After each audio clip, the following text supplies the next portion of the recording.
وعلى آله وأصحابه أجمعين. أما بعد فأعوذ بالله من الشيطان الرجيم. بسم الله الرحمن الرحيم. ولا تقولوا لمن يقتل في سبيل الله أموات بل أحياء ولكن لا تشعرون. صدق الله مولانا العظيم وصدق رسوله النبي الكريم الأمين، ونحن على ذلك لمن الشاهدين والشاكرين، والحمد لله رب العالمين. شاہ است حسین بادشاہ است حسین، دین است حسین دین پناست حسین. سرداد نداد دست در دست یزید، حقا کے بنا لا الہ است حسین. بآواز بلند آقا علیہ السلام کی بارگاہ میں ہدیہ درود و سلام کا نذرانہ پیش کیجئے. پڑھ لیجئے الصلاۃ والسلام علیک یا رسول اللہ وعلی آلک واصحابک یا رحمۃ للعالمین.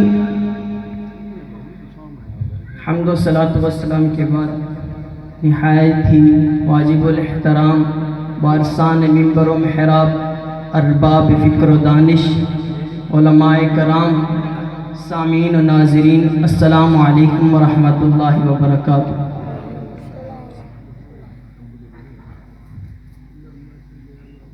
علماء کے سامنے بولنے کی جسارت تو نہیں رکھتا، لیکن اپنے اساتذہ کرام کا پڑھایا ہوا سبق سنانے کی کوشش کروں گا. درس تو قبلہ استاذ اعظم صاحب نے دینے ہیں، لیکن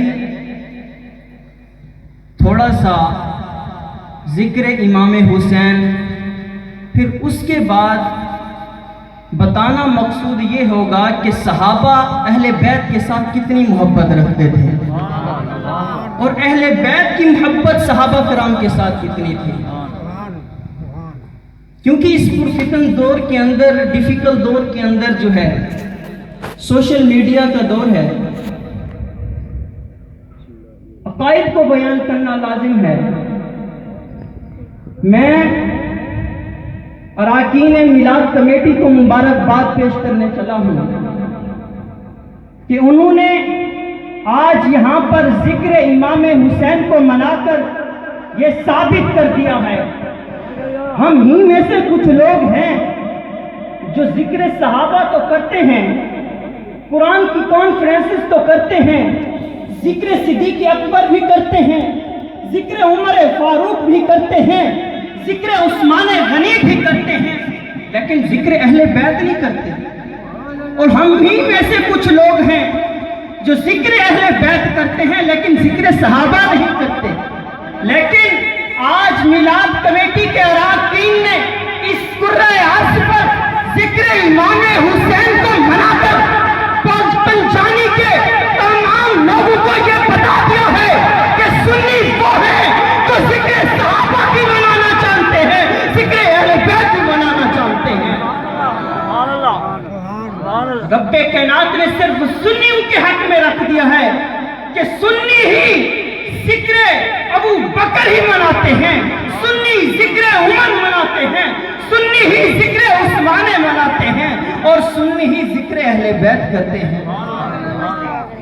حاضرین محترم، بتانا مقصود یہ ہے کہ صحابہ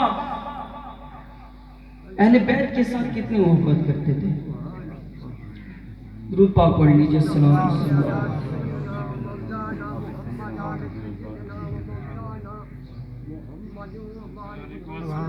سامعین کرام، حضرت عمر فاروق رضی اللہ تعالی عنہ کا دور خلافت ہے. حضرت علی کرم اللہ وجہ الکریم فرماتے ہیں، آپ فرماتے ہیں کہ میں نے خواب دیکھا کہ حضور نے میرا ہاتھ پکڑا اور کہا، مسجد کی طرف لے گئے اور کہا کہ علی آج تکبیر تو پڑھے گا، نماز میں پڑھوں. حضرت علی فرماتے ہیں کہ میں نے تکبیر پڑھی. تکبیر پڑھنے کے بعد حضور نے امامت کے مصلی پر کھڑے ہو کر نماز پڑھائی. صحابہ نے نماز پڑھی. نماز پڑھنے کے بعد حضرت علی فرماتے ہیں کہ حضور بیٹھ گئے. تھوڑی دیر کے بعد ایک شخص آیا، اس نے کھجوروں کا ٹوکرا لیا ہوا تھا. اس نے آ کر حضور کی بارگاہ میں پیش کر دیا. صحابہ کرام کا جمع غفیر ہے. حضور نے سب کو ایک ایک کھجور تقسیم کی، سب کو ایک ایک کھجور دی.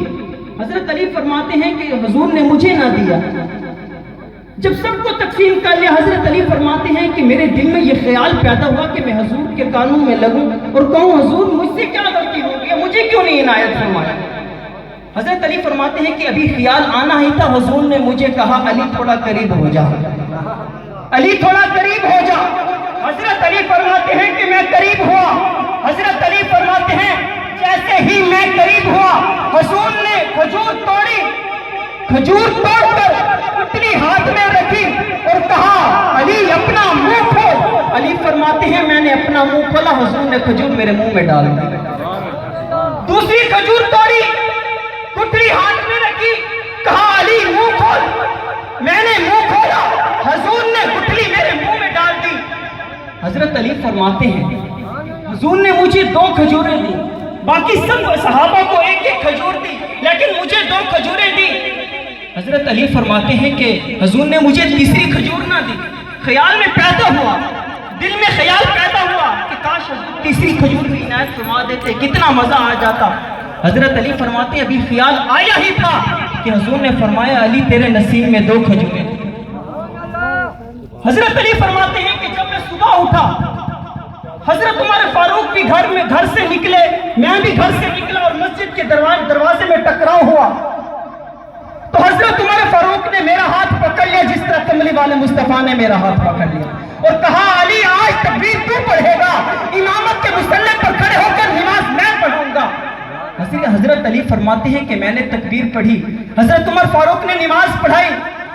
پھر حضرت عمر فاروق اسی حالت میں بیٹھ گئے جس طرح کملی والے مصطفیٰ بیٹھ گئے اور پھر صحابہ کو دیکھنے لگے. دیکھنے کے بعد پھر میں نے کہا کہ حضرت علی کے، حضرت عمر فاروق کے کانوں میں لگوں اور کہوں کہ اے عمر، اے پیارے بھائی، یہ جو آج ماجرا ہو رہا ہے، آپ نے میرے ہاتھوں کو پکڑا، مجھے مسجد میں لے آئے، مجھے تکبیر کہنے کو کہا، یہ سارا ماجرا تو میں نے خواب میں دیکھا ہے.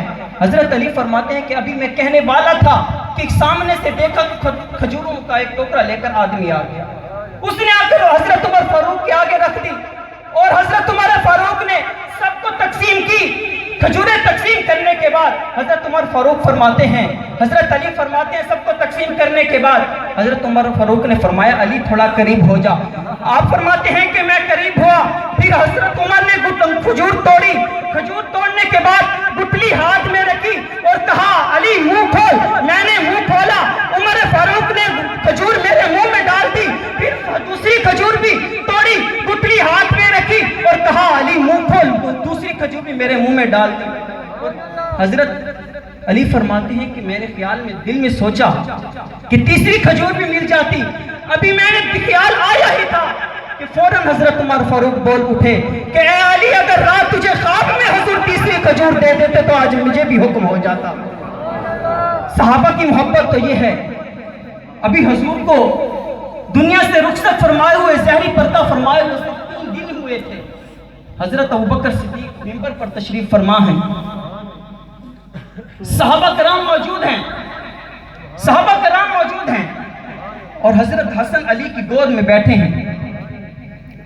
ابھی حضرت ابوبکر صدیق نے صرف الحمدللہ کہا, صرف رب کائنات کی حمد ہی بیان کی تھی کہ حضرت حسن اٹھے اور حضرت ابوبکر صدیق کی بارگاہ تک آئے. کہا ابوبکر منبر سے نیچے اتری, یہ میرے نانا کا منبر ہے. منبر سے نیچے اتریے, یہ میرے نانا کا منبر ہے. صحابہ کرام جو بیٹھے تھے سارے صحابہ کرام رونے لگے کہ آج یہ کیا ماجرا ہو گیا ہے. حضرت علی بھی رونے لگ گئے. حضرت ابوبکر اگر غاصب ہوتے تو کبھی بھی نہ اترتے, ڈانٹ دے دیتے. غلام نیچے اتر آیا, ادب کے ساتھ نیچے آ کر ہاتھ باندھ کر کھڑے ہو گئے. حضرت علی اٹھے, ابوبکر صدیق کی بارگاہ میں آئے. کہا ابوبکر یہ نہ سمجھنا کہ میں نے حسن کو پٹی پڑھائی ہے, یہ نہ سمجھنا کہ میں نے حسن کو کہا ہے کہ صدیق اکبر کو منبر سے نیچے اتارو, میں نے حسن کو نہیں کہا. سنیے حضرت ابوبکر صدیق کا جواب. اگر دل میں غم رکھ کر, جذبہ رکھ کر حضرت صدیق اکبر کا جواب سنیے. سیدنا صدیق اکبر نے کہا علی یہ نہ سمجھنا کہ میں منبر سے اس وجہ سے نیچے اتر آیا ہوں کہ حسن کو ڈانٹوں کہ تو نے مجمع کے سامنے میری انسلٹ کیوں کی ہے, میری بےزتی کیوں کی ہے. تو نے کیوں کہا ہے کہ میرے نانا کے منبر سے نیچے اتر آ جا. میں اس وجہ سے نہیں اترا کہ حسن کو ڈانٹوں, بلکہ میں حسن سے یہ عرض کرنے آیا ہوں کہ اے حسن, یہ منبر بھی تیرے نانا کا ہے اور یہ غلام بھی تیرے نانا کا ہے. یہ منبر بھی تیرے نانا کا ہے اور یہ غلام بھی تیرے نانا کا ہے. جب مدائن فتح ہوا تو حضرت عمر فاروق رضی اللہ تعالیٰ عنہ مال و غنیمت تقسیم کر رہے تھے. آپ نے دیکھا مجمع میں حسنین کریمین نہیں, آپ نے صحابی کو بھیجا کہ جاؤ امام حسن اور امام حسین کو بلا کر لاؤ. امام حسن اور امام حسین تشریف لائے.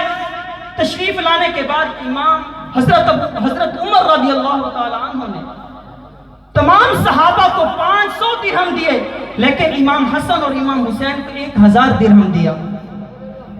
تو حضرت عمر فاروق رضی اللہ تعالیٰ عنہ کا ان کے بیٹے بھی ساتھ تشریف فرما تھے. کہنے لگے بابا جان یہ تو ناانصافی ہے, آپ نے ان کو 1000 درہم دے دیے, ہمیں 500 درہم دیا, حالانکہ دین کا کام تو ہم نے کیا ہے. حضرت عمر فاروق نے نہ سوچا, لیکن میرا یہ ضمیر کہتا ہے کہ حضرت عمر فاروق کہتے ہوں گے کہ اے بیٹا تو نے کیا دین کا کام کیا ہے, دین تو میرے سامنے بیٹھے ہیں. تو نے کیا دین کا کام کیا ہے, دین تو میرے سامنے بیٹھے ہیں. تو حضرت عمر فاروق نے کہا کہ بیٹا دنیا پر چلے جاؤ, زمین پر چلے جاؤ, ان کے باپ جیسا کوئی باپ لاؤ, ان کی ماں جیسی کوئی ماں لاؤ, ان کی پھپھو جیسی کوئی پھپھو لاؤ, ان کے خالو جیسا کوئی خالو لاؤ, ان کے نانا جیسا کوئی نانا لاؤ. پھر جب جانے لگے اور کہا کہ تم جا تو رہے ہو لیکن ان جیسی کوئی مثل تمہیں نہیں ملے گی, نہ ان کے نانا جیسا ڈھونڈ کر لاؤ گے, نہ ان کی ماں جیسی کو ڈھونڈ کر لاؤ گے, نہ ان کے باپ جیسا علی تم ڈھونڈ کر لاؤ گے. حاضرین محترم, صحابہ کی تو یہ محبت ہے. اللہ رب العزت کی بارگاہ میں دعا ہے کہ خالق کے کائنات میری چند منٹ کی حاضری قبول و منظور فرمائے. آمین وما علینا الا البلاغ. حضرت محترم تمام حضرات بلند آواز نعرہ سناؤ کہ باقی حضرات بھی جلدی محفل تشریف. نعرہ تکبیر, نعرہ